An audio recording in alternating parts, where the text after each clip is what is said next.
Olá, amigos. Ponto de Vista está começando. Conosco o professor Hamid Alexandre Cecim, que é o consultor deste programa e com quem converso exclusivamente nesta quinta-feira. Professor, bom dia. Bom dia.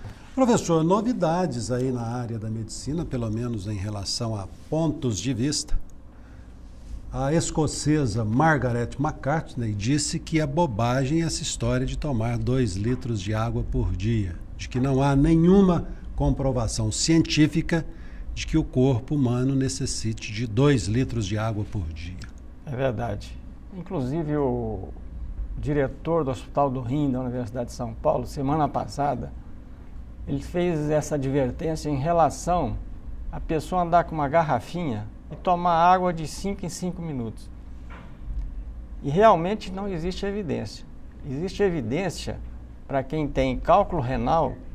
Aí sim, aí ele precisa tomar 2 litros de água por dia. Mas a falta de água, nesta proporção de 2 litros ou mais, não provoca o cálculo renal. Não, ela não previne o cálculo renal. Quer dizer, não, vou beber para mim não ter cálculo renal.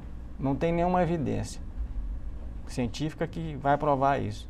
Agora, o indivíduo sim, que tem cálculo renal, aí ele tem que tomar água, né?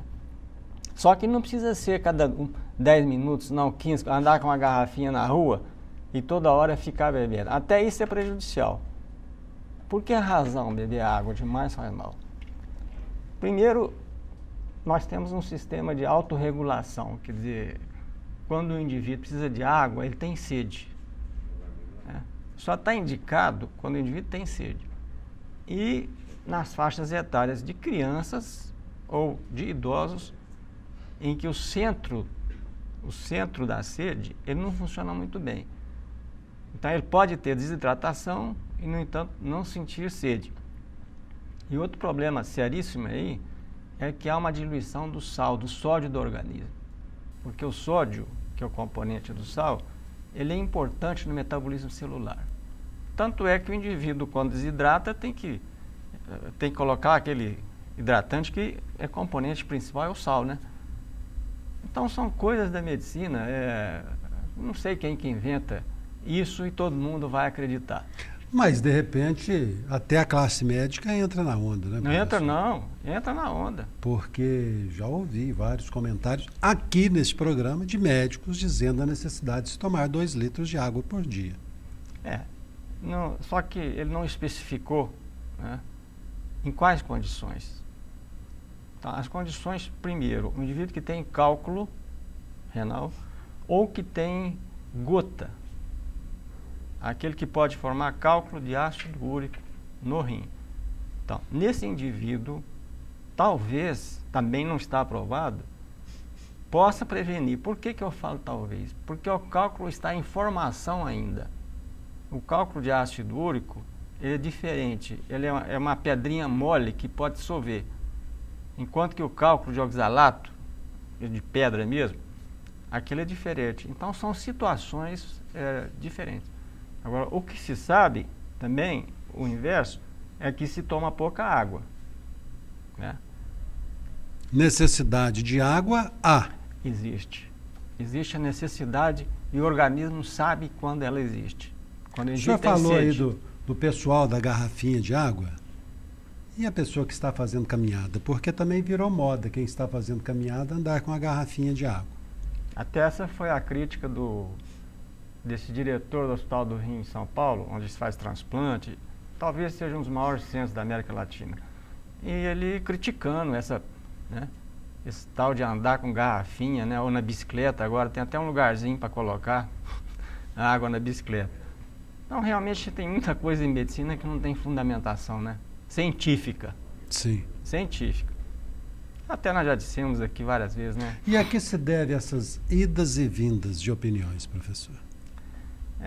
O Afrânio Peixoto, que foi vice-presidente da República, 100 anos atrás quase, né? Ele falava que a medicina é a ciência das verdades transitórias. Elas mudam, né? Mas aquilo que já está estabelecido, assentado, não muda. Por exemplo, que o digital extraído de uma planta, mas isso aqui não vamos levar isso para tudo quanto é planta e raiz, né? Então, esse remédio digital para o coração, para bater com mais força, tem mais de 150 anos. É uma verdade estabelecida. Agora, o sujeito achou um negócio lá no Ceará, cartilagem de tubarão, que faz bem para a osteoporose. Quer dizer, essa verdade caiu. Aliás, ela nem chegou a ser verdade. Já foi. As mentiras desaparecem logo. Duram aí 2, 3 anos, depois se vê que não funcionou, e assim com medicamentos, né? Professor, em relação à caminhada, ainda não relacionada à questão da água, mas da alimentação, deve-se iniciar uma caminhada de estômago vazio, sem comer nada? Por exemplo, o sujeito se levanta de manhã, calça lá o seu tênis e vai fazer uma caminhada sem botar alguma coisa no estômago? É recomendável, não precisa, né, ter aquele almoço farto ou aquele café e tal. É recomendável pelo menos tomar um suco, né, ou um cafezinho. Aí depende de cada caso, né? Professor, mas ontem eu ouvi de um cidadão uberaba-ense uma crítica a um dos nossos mais importantes hospitais particulares, de que ele tentou falar com a secretária de uma determinada médica nesse hospital e no PABX não sabiam da existência da médica no corpo clínico do hospital. Das duas, uma. Ou ela não trabalha lá e não vai, ou o atendente tá com problema. Nós temos uma série de perguntas aqui, meu caro professor, que não fizemos aí ao longo dos meses. São perguntas feitas por telespectadores. Um deles diz aqui: o queixo de uma pessoa começa a falhar. O que pode ser isso? Parece às vezes o indivíduo está doido, né? Fica batendo o queixo. Isso é manifestação de uma doença séria, chamada arterite temporal. Que é rara ou não? Não é tão rara. É quando existe um processo inflamatório nessa artéria, chama temporal por causa das têmporas, e ela dá ramificações para o olho. Às vezes a primeira manifestação dessa doença é o indivíduo perder a visão. Às vezes nem é perda total, o indivíduo vê duplamente, tem diplopia, quer dizer, se eu estou olhando para uma pessoa eu vejo duas, às vezes embaça a visão, e se não for feito o diagnóstico imediato, e o tratamento, que tem tratamento para isso, e recupera a visão, ele vai ficar peregrinando para aqui e para ali, achando que é problema com o dentista. Só que existem outros sintomas para o diagnóstico dessa doença, né? Esse é um deles. Outro, dor de cabeça. Dor de cabeça que não resolve com nada. Já tomou isso, tomou aquilo, tomou... É uma arterite temporal, que é um tipo de arterite de células gigantes. É uma denominação difícil de entender. Mas células gigantes, porque o que aparece na biópsia, no tecido, são células maiores do que as outras. Isso é o padrão hoje de diagnóstico, né? Tanto é que em países mais avançados até lá fazem biópsia. Mas não precisa fazer, porque tem outras situações que a gente faz o diagnóstico sem fazer biópsia. Sabe com o que resolve? É a prova terapêutica. Aliás, a prova terapêutica é muito utilizada em medicina. Se deu remédio e fez bem, resolveu o problema, é uma prova terapêutica. No caso aí é o corticoide. O corticoide, nas doses adequadas, é claro que isso é um problema médico, né? Mas arterite temporal, coisa séria. E isso é especialidade de que área? Olha, pode ser da neurologia, né? Pode ser da vascular, né? Mas o diagnóstico inicial, aquele que tem que ser pensado, é no reumatologista. Né? Se alguém me perguntar aqui, por que reumatologista? É porque as artérias, elas são constituídas de um tecido chamado conjuntivo. Quer dizer, aquele que liga uma célula com outra. E, geralmente essas doenças são causadas por autoimunidade alterada. Quer dizer, o indivíduo não reconhece que aquela artéria que está ali é dele. Então começam a surgir anticorpos contra aquelas células. E ela inflama e dá todas as consequências, inclusive, às vezes, até trombose cerebral. Um clínico geral de um posto de saúde tem condições de diagnosticar essa doença e fazer um encaminhamento correto ao profissional? Talvez eu possa falar no condicional. Sim. Poderia ter. Poderia. Por quê? Porque o clínico geral, que não existe mais, ele teria que ter uma visão muito ampla da medicina. Nós não podemos criticá-lo por isso, porque ele não a tem. Porque é difícil o indivíduo saber tudo em medicina. Agora, o que ele precisa saber é encaminhar. Para quem que ele vai encaminhar isso? Quer dizer, pelo menos a suspeita, para encaminhar certo. Não pode encaminhar aí, por exemplo, para o gastroenterologista, que mexe com o estômago, não tem nada a ver, né? Então, encaminhar certo que é importante. O clínico geral, o atendente. E isso não é defeito não, Everton. Porque além está menosprezando o clínico, não é isso. Nos Estados Unidos existe chamado médico porteiro. Quer dizer, não é... É o que nós chamamos de triagista? Triagista, é. Esse aí ele tem que ser preparado para encaminhar certinho. E há necessidade desse profissional. Há necessidade, sim. Tanto é que lá existe. E até é levado em alta consideração, porque ele tem que ter uma perspicácia, porque um erro dele vai atrasar o tratamento. Né? Então é preciso que esse indivíduo seja preparado para essa missão. Professor, quantos anos de estudo são necessários para um profissional chegar ao seu nível de conhecimento? É a vida toda? Vida toda. O médico tem que estudar o resto da vida. Por quê? Ele não pode ficar limitado ao seu curso de medicina? Não. Por causa daquilo que nós falamos. A medicina progride. Os conceitos mudam. O que antes era verdade, hoje pode não ser.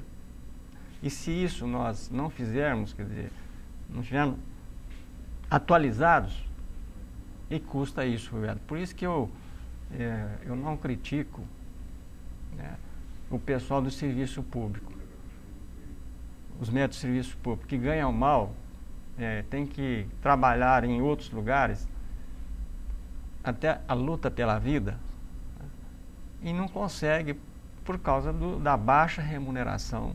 Né. São as consultas de 10 minutos, etc, etc, etc. Isso no serviço de saúde pública, tem que dar um jeito nisso. Né. Porque senão a população de baixa renda sofre, aliás, está sofrendo muito com isso. Professor, nós temos outra pergunta aqui de um telespectador que diz: uma pessoa perde a visão de um olho de repente.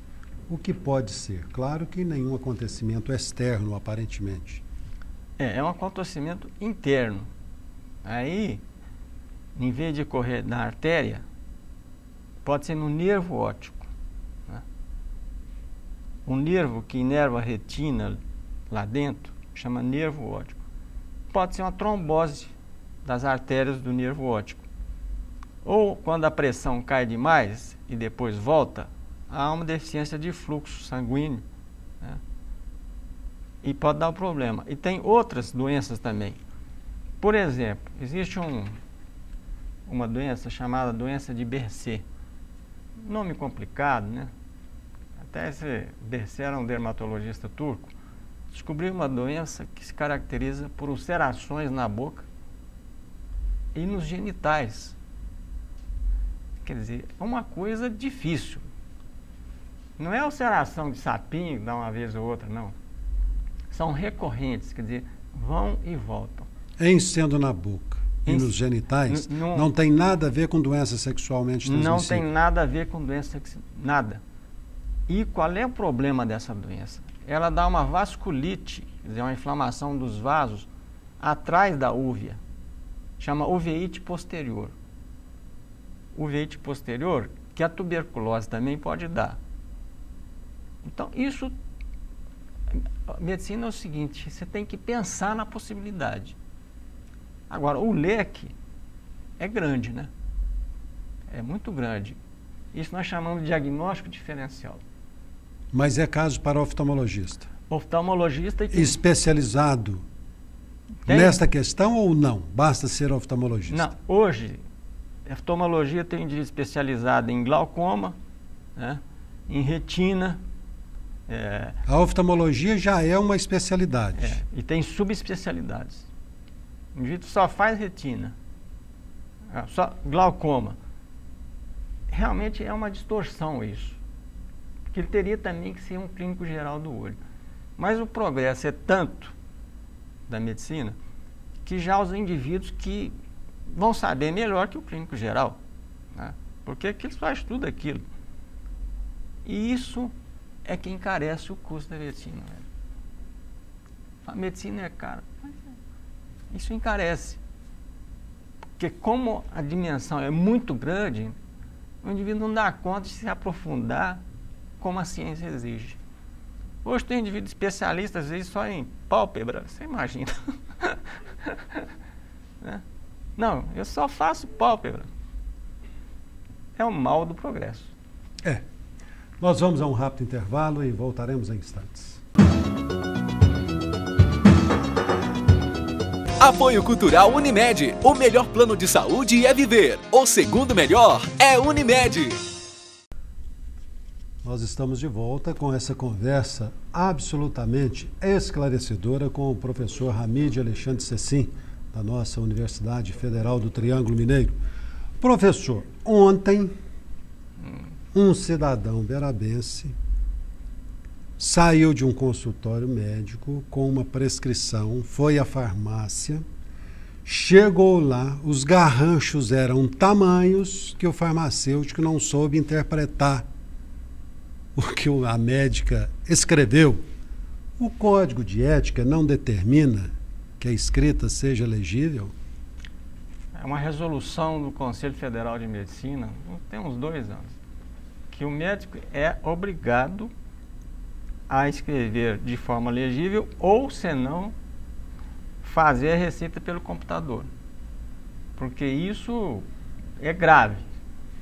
As consequências que podem advir numa falha do farmacêutico em entender, quer dizer, não é falha dele, do farmacêutico, ele entende de uma forma errada aquilo que está escrito, isso vai ser prejudicial ao paciente. E a questão da dosagem, professor? É admissível o médico esquecer de botar a dosagem do medicamento prescrito? Não, tem que botar a dosagem e a forma, a posologia que a gente fala, né? Como é que deve ser tomado, né?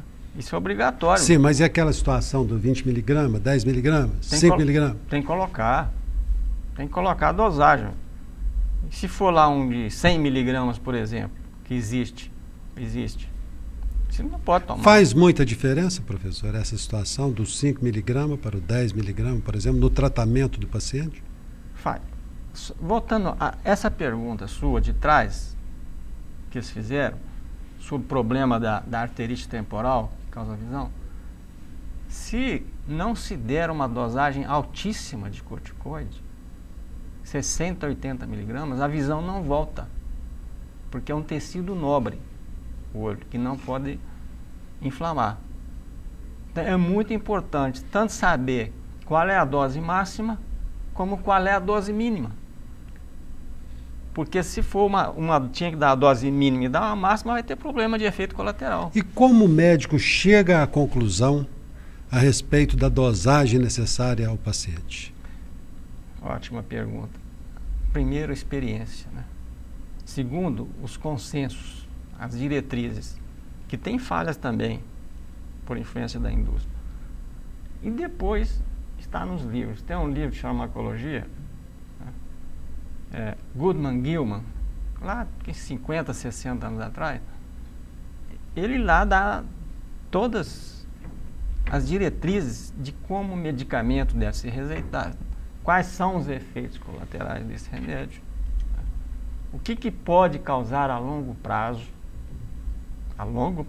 medicação a longo prazo, quais as consequências para o fígado. Por exemplo, existe uma epidemia agora de remédio para colesterol. Todo mundo toma remédio para colesterol. Só que Se for em dose errada, dose alta, vai lesar o fígado. E principalmente a musculatura. O músculo, ele começa a perder as forças, que há uma destruição muscular. Então, o que é que se faz, né, nesse caso? É fazer um exame que chama gama-GT, exame do fígado. Se ela tiver 4 vezes maior que o valor de referência, ou ele tem que parar, ou tem que mudar o medicamento. Então, esse é o controle do tratamento. Isso, às vezes, a população não entende que a consulta não termina na primeira consulta. Você tem que fazer o acompanhamento. Por exemplo, hidroxicloroquina, remédio usado para malária, nós utilizamos em reumatologia para artrose. Tem que se fazer o acompanhamento, porque o tratamento é 1 ano. Então, tem que fazer as provas de função hepática e outra, da visão. Por quê? Porque essa cloroquina, ela pode se depositar, mas é reversível para quem estiver tomando, não precisa preocupar, alterar a visão. Então, olha, a medicina muitas vezes somos criticados e tal, até às vezes por justa causa, mas é complexa. Quantas doenças nós temos catalogadas? Olha, eu acho que devem ser milhares. Né? Posso falar na minha área que devem existir umas 300 doenças reumáticas. E isso, 40 anos atrás, no raciocínio redutivo, né? Só se falava reumatismo, né? Como se fosse uma coisa só. São 300 doenças diferentes. E o diagnóstico diferencial é muito amplo. Por quê? Porque o tecido conjuntivo, esse que junta a célula, é igual ao cimento de uma parede. Então, quando a casa é muito grande, você tem que ter muito tijolo e muito elemento de ligação. E por isso que a reumatologia é complexa. Né? Eu acho que outras são complexas.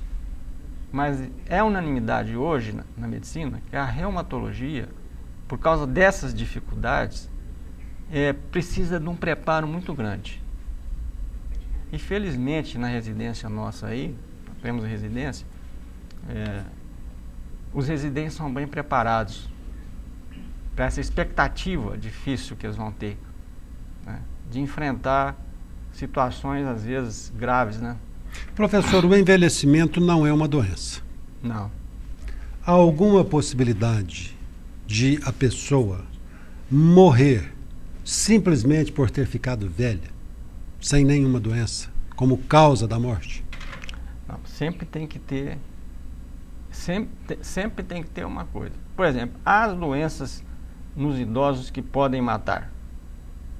Por exemplo, uma pneumonia. Uma pneumonia comum, que não teria um significado maior em criança ou um adulto jovem, no velho é fatal. Né? Uma trombose cerebral. Ele tem um trombo cerebral. Ele resiste muito menos do que uma pessoa jovem. Por quê? Porque as artérias dele já estão endurecidas. Pois é, professor, mas essa pergunta tem um desdobramento. Vamos ver. Ou seja, ninguém morre sem uma causa determinada. Por que existem os atestados de óbitos dizendo causa indeterminada? Porque não foi feito o diagnóstico. Às vezes é impossível. Aí é que está a coisa. Se ele morre de repente, o diagnóstico pós-mortem, depois, ele fica muito difícil. Aí tem um remédio. E isso aí é direito, né? Medicina legal. É autópsia. Autópsia. Aliás, o nome é errado. Não é autópsia. É necrópsia. Por quê? Auto quer dizer próprio. Quer dizer quando o doente se vê a si próprio. Como ele se vê a si próprio, você já morreu. Né? Mas é porque antigamente, para os alunos, né? Eles colocavam o sujeito lá e esse auto próprio significava que queria dar definição daquilo que ele estava sentindo. E isso é importante em medicina legal, né? em polícia, é o exame do cadáver. Inclusive, nos Estados Unidos, os países mais... Mesmo não sendo caso de crime, tem que fazer autópsia por que morreu. Porque isso é um aprendizado, né? Lá até está escrito aqui na sala de medicina legal, aqui é o lugar onde os mortos ensinam aos vivos. E essa especialidade chama patologia. Agora, é possível o paciente morrer no hospital e sair com um atestado de óbito de causa indeterminada? Talvez aí um pouquinho mais difícil, né? Porque se ele está no hospital, provavelmente pelos antecedentes, né?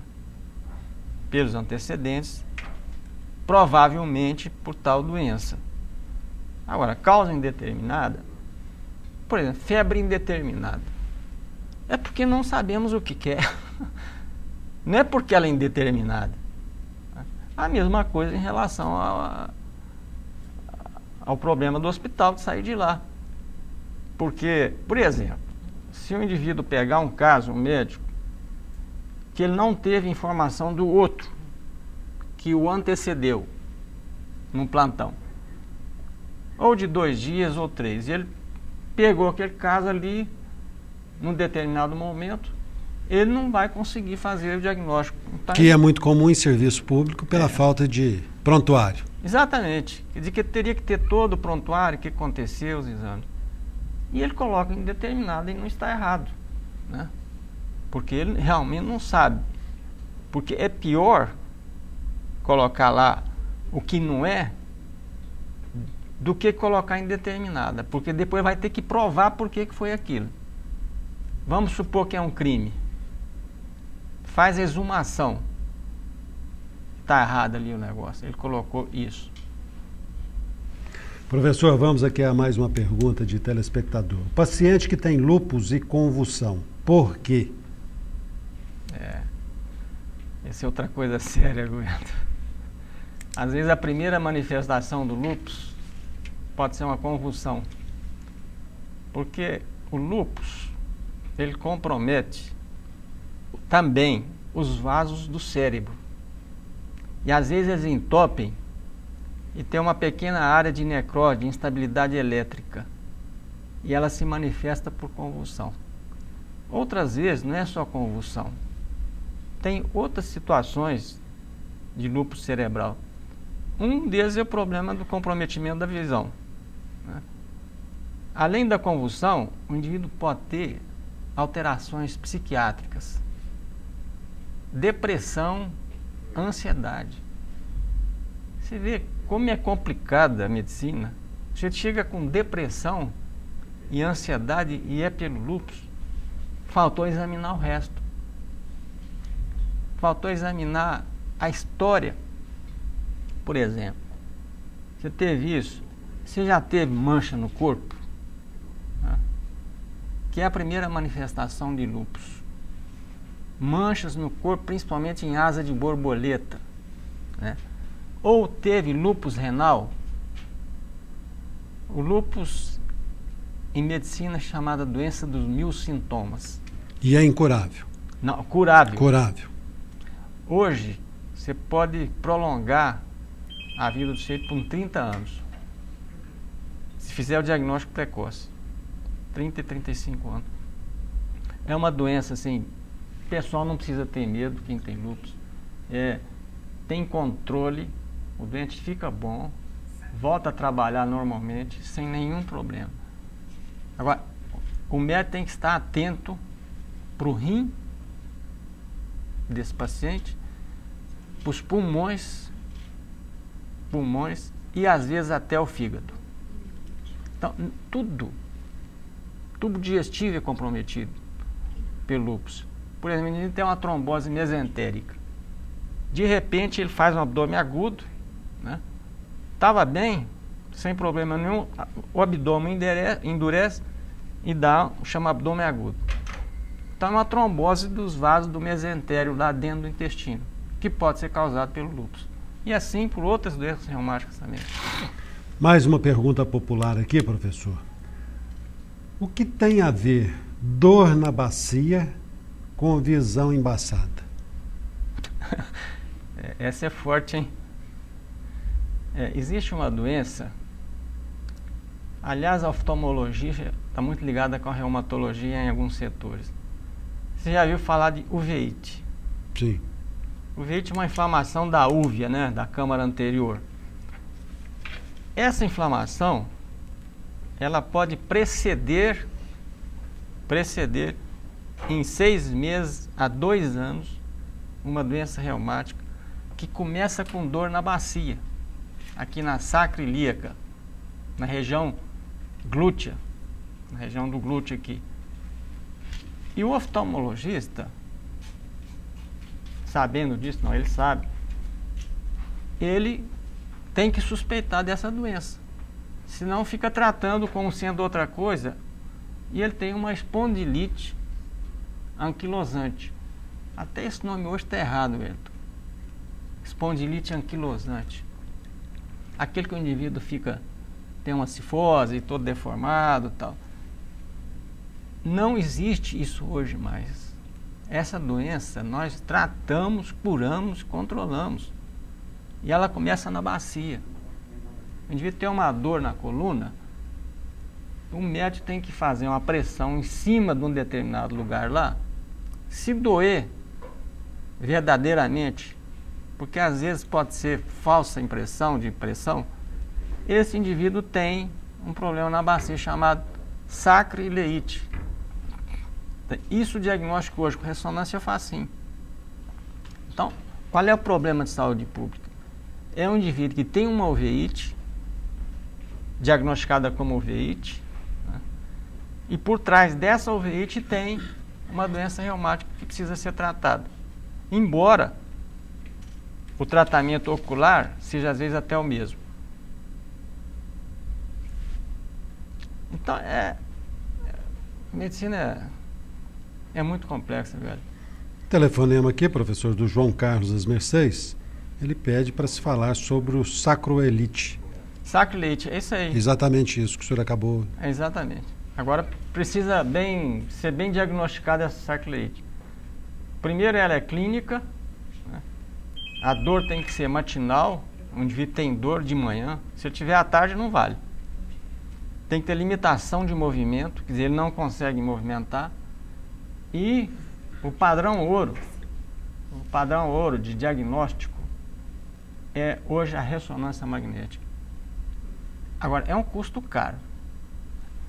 Agora, você poderia me perguntar, como é que faz se o indivíduo não pode pagar uma ressonância magnética? Que é a maioria absoluta da população. Mas a quem caberia isso? Caberia isso a saúde pública resolver. Professor, na saúde pública, às vezes uma ressonância, uma tomografia, demora até 1 ano para se conseguir isso.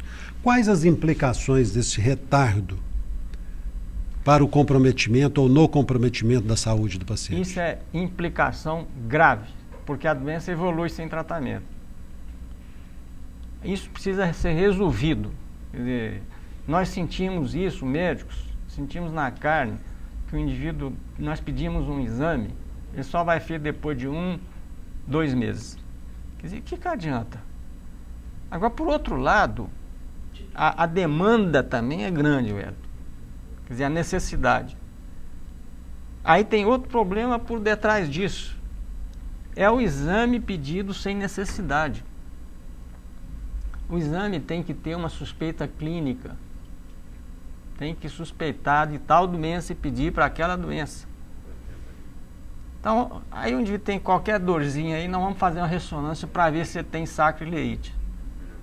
Isso sem contar também com os diagnósticos de sacrileite sem que elas sejam sacrileite. Então precisa haver uma discussão do radiologista com o médico que pediu o exame. Quer dizer, essa interação, ela precisa existir. Porque o radiologista não pode adivinhar. Ele tem que, para ir no lugar certo, o médico tem que falar qual é o lugar que ele quer aquele exame. Tem um francês famoso aí, um médico francês do século passado, ele lançou uma frase lapidar. Ele falou: quem não sabe o que procura, não entende o que encontra. Não adianta pedir exames se você não sabe o que você está procurando. Professor, eu não sei se o senhor viu isso aí, essa notícia. O Conselho Nacional de Justiça está determinando aos tribunais que os juízes tenham um aconselhamento técnico para despacharem processos de pedidos de compra de medicamento ou de tratamento médico negados também pelos planos de saúde. Porque está se entendendo que, por não ter a especialidade, que é óbvio, o juiz, para não se comprometer, determina que se faça aquilo que o paciente está pedindo e que foi negado pelo plano de saúde ou pelo serviço público. É razoável isso em relação aos planos de saúde? Tem dois lados, Beto, mas é muito razoável. Agora, só que precisa saber escolher o médico, o perito. Tem que ser um indivíduo altamente especializado. E não pode ser... Não pode ser... Mas altamente especializado como, professor? Porque a medicina está dividida em diferentes ramos. Aí que está. Um clínico geral, por exemplo, tem condições de contestar um diagnóstico seu na reumatologia? Do ponto de vista jurídico. Olha, se eu falasse aqui sim, eu poderia ser chamado de megalomaníaco. Se eu falar não, eu posso estar cometendo um erro também. Mas nós sabemos, quer dizer, acho que tem que ser um indivíduo preparado, porque ali é a palavra do juiz. Ali é o juiz que está falando. Que é um cumpra-se. Cumpra-se. Vamos admitir, temos um exemplo aqui agora, os chamados biológicos, esses remédios para artrite reumatoide, né? São caríssimos. E existe uma enxurrada de pedido disso na justiça. Enxurrada. Nem todos os pedidos estão errados. Mas alguns estão errados sim. Porque não se fez o tratamento anterior, barato, né, que devia ter sido feito. Aí o indivíduo evoluiu. Então a culpa é de quem? Não se sabe qual foi a culpa. Ou quando o doente não faz também, não toma o remédio. Que acontece muito. Que acontece muito. Diferentes fatores. Então, eu acho que essa iniciativa, ela deveria passar, não devia ser ter um perito. Deve ser uma junta médica de 3. No caso de Uberaba, serão 2 médicos e um farmacêutico. Para tudo? Para tudo. Pois é. Aí que é difícil. Por exemplo, um indivíduo tem uma epilepsia. Como é que vai se julgar se esse indivíduo está incapacitado ou precisa tomar tal remédio? Que um médico só que não é especialista ali, ele pode determinar. Como é possível isso? Não tem como.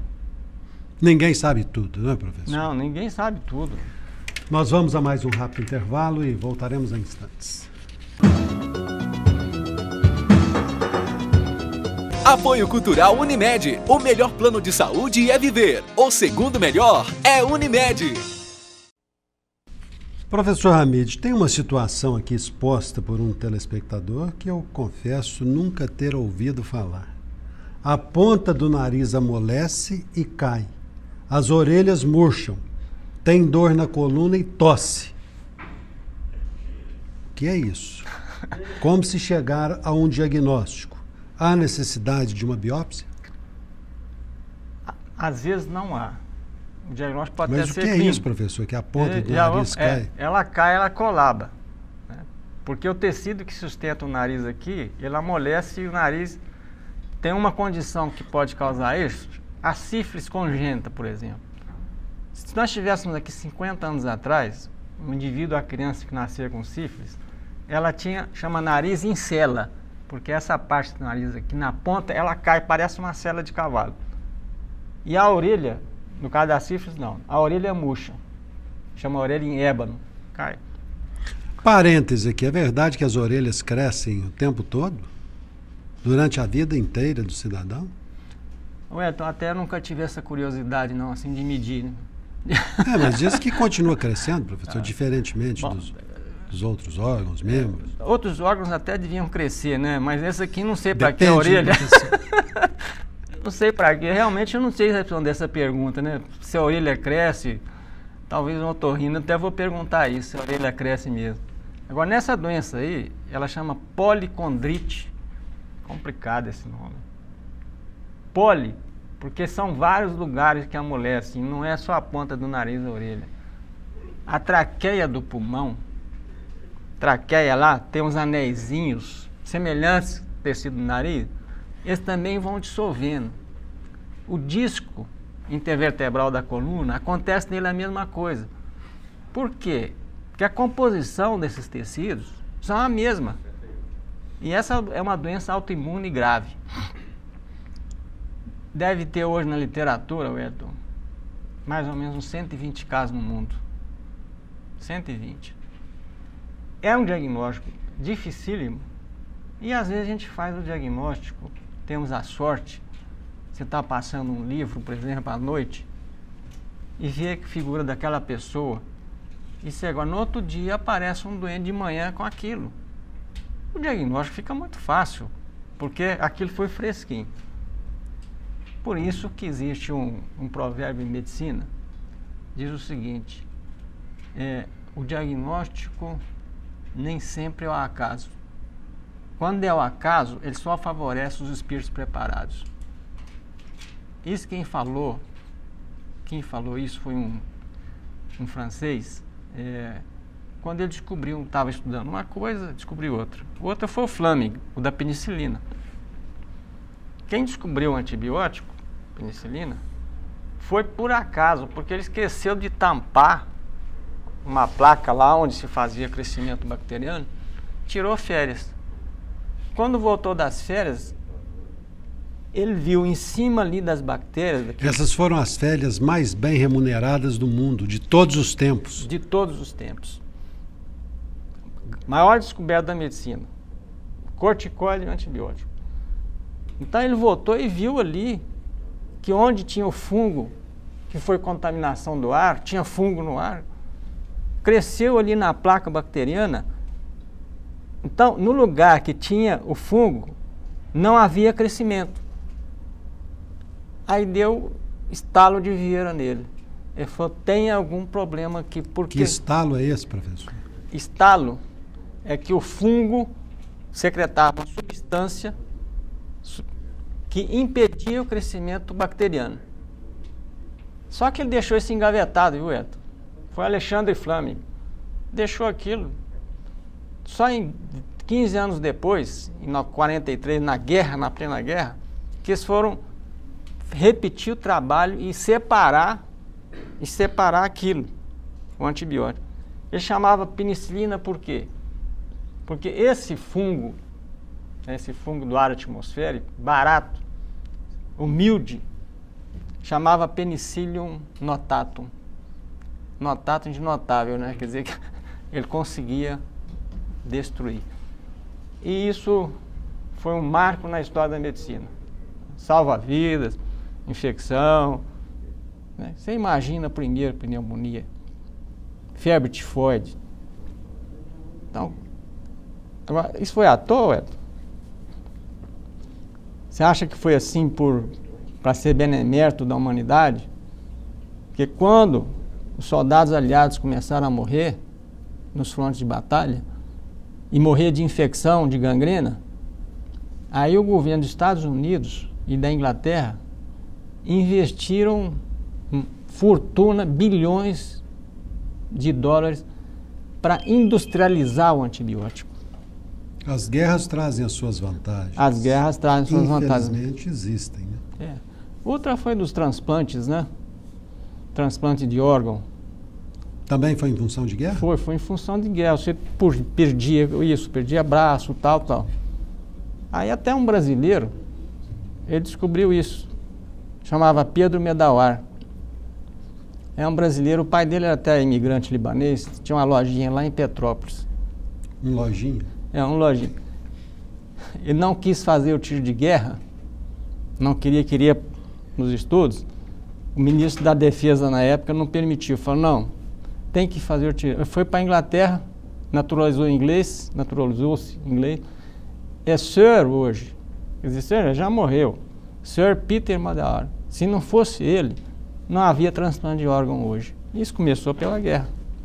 Professor, uma última pergunta aqui. Sangue nas fezes e diarreia, apenas um problema do tubo digestivo? Não, aí que tá. Sangue nas fezes, essa doença que a pessoa perguntou, ela pode estar ligada às chamadas enteropatias inflamatórias intestinais, quer dizer, doenças inflamatórias do músculo, do tubo digestivo, do intestino. Elas são autoimunes e a primeira manifestação, às vezes, é o indivíduo evacuar sangue. Como é a retocolite? Você já ouviu falar em retocolite ulcerativa? Aquela que dá ulceração? Sim. É muito semelhante a ela. Por quê? Porque o gene dessas duas doenças é o HLA-B27, que dá espondilite anquilosante e numa determinada fase evolutiva ele pode dar isso. E diarreia intolerável, só diarreia agora sem sangue, tem uma doença que começa com dor nas juntas, né?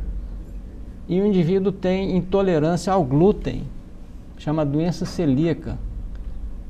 Ele comeu pão ou pizza, logo em seguida tem uma diarreia. E o pior dessa doença, o diagnóstico é clínico.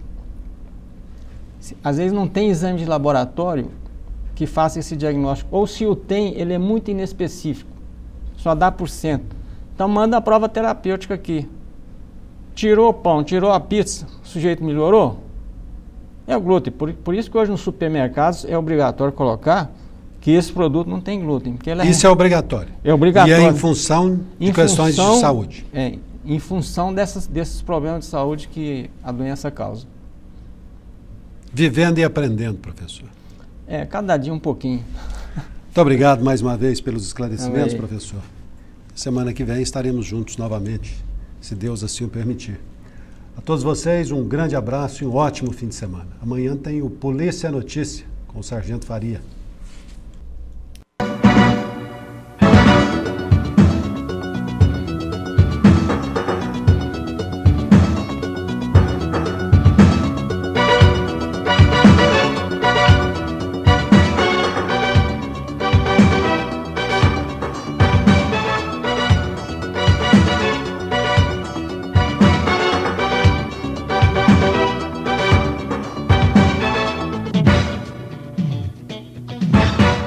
Apoio Cultural Unimed. O melhor plano de saúde é viver. O segundo melhor é Unimed.